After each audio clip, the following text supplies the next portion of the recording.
Dr. MEIT Oz recently appeared on Fox News where he talked about how he's doing pretty dang good in the polling. And then, of course, Fox News host Bill Hemmer had to hilariously remind him that you're actually losing by 9 points in the most recent poll, so things aren't looking so good for you. But in true Oz fashion, he took the reality, the truth, and just decided, hey, I don't care about any of that, and he made up a bunch of excuses. So here he is, Dr. Oz and Bill Hemmer, talking about the polling data. Take a look. They will vote on those issues, and they'll vote for me. You essentially have an open field right now. John Fetterman's not campaigning.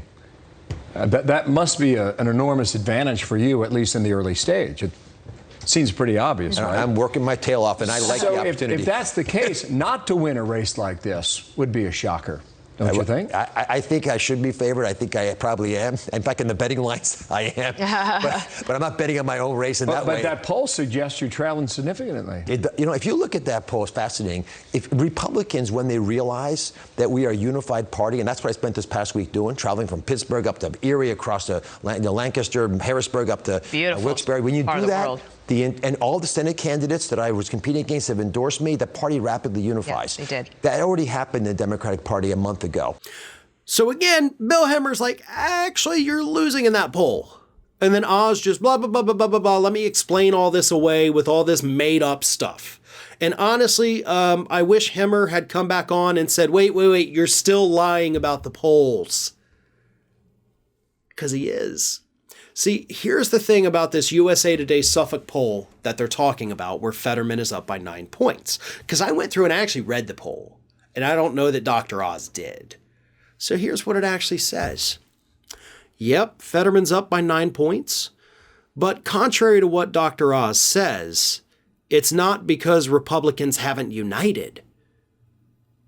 This is actually a post-primary poll. So that whole they came together after the primary, the poll shows they actually did not.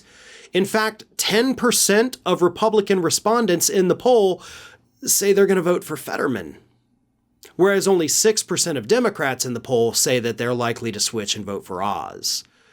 So there is more cohesion among the Democrats than there is Republicans. But it's not because, we're waiting for the dust to settle. The dust is settled, dude. It's settled. And the Republicans are still not overwhelmingly supporting you. In fact, this poll also shows that Fetterman has a 45% approval rating. Not bad. Oz, on the other hand, has a 50% disapproval rating, according to this poll. That he's just trying to explain away just wait for the Republicans all to come together. They already have, man. And you're losing by 9 points. And honestly, if 10% of Republicans are saying they're not going to vote for Oz, they're going to go over to Fetterman, that's 10%, and you're losing by 9. I mean, hell, it's the Republicans not coming together that's actually pushing Fetterman into a bigger lead, even though he's not even campaigning right now because he's recovering from his stroke. And for the record, wish him a full, speedy recovery. I hope he kicks Oz's ass in this race. And if things continue this way, it looks like he will, too. Fetterman is exactly the kind of voice that progressives need in the United States Senate. And, as we all know, this is a very important seat. If the Democrats can eke out a victory here, it may just prevent control of the Senate from going over to the Republicans. That's how big this one particular race is.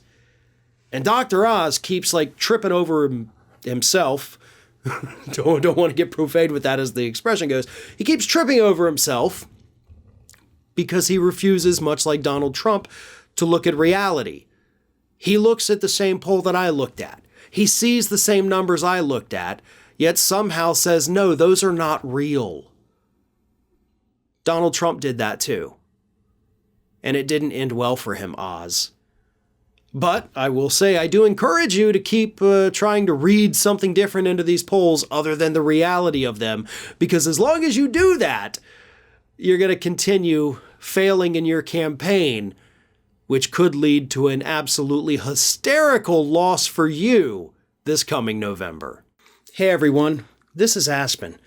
And did you know that for the low cost of $0 per day, you can subscribe to the Fair and Balanced YouTube channel, We also encourage you to like, comment, and share. But again, click that subscribe button and help Aspen not be so grumpy.